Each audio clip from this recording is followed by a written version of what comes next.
विट्यात एका अनोळखी व्यक्तीचा मृत्यू। विटा पोलिसांनी घटनास्थळी केला पंचनामा। रात्री झोपलेल्या जागेलाच मृत्यू झाल्याची शक्यता। विटा पोलीस घेत आहेत या अनोळखी व्यक्तीच्या नातेवाईकांचा शोध। खानापूर तालुक्यातील हा व्यक्ती असल्याचे घटनास्थळी नागरिकांची चर्चा। विटा शहरातील यशवंतनगर येथे सापडला अनोळखी व्यक्तीचा मृतदेह। विटा शहरातील सतत रहदारीचा मार्ग असलेले यशवंतनगरमध्ये एक रस्त्याच्या बाजूला असणाऱ्या मेडिकलच्या कट्ट्यावर कोणी अनोळखी व्यक्ती रात्री झोपलेल्या अवस्थेत नागरिकांना दिसला। तसेच सकाळी 11 वाजले तरी त्याची हालचाल दिसेना।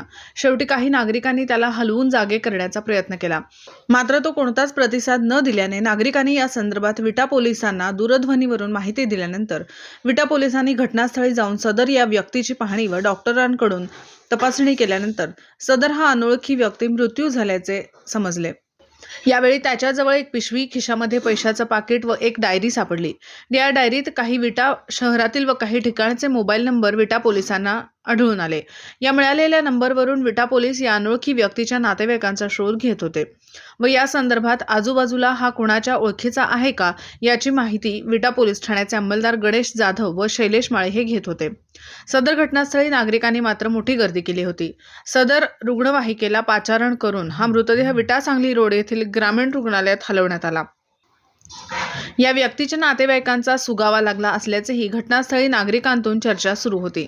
तर पोलिसांनी घटनास्थळी पंचनामा करून सदर मृतदेह ताब्यात घेत या अनोळखी व्यक्तीच्या नातेवाईकांचा शोध घेत आहेत। विटाहून N24 मराठी न्यूजसाठी विटा प्रतिनिधी शिराज भैया शिकलगार। दिवसभरातील घडामोडींचा आढावा घेण्यासाठी पाहत रहा N24 मराठी न्यूज चॅनल।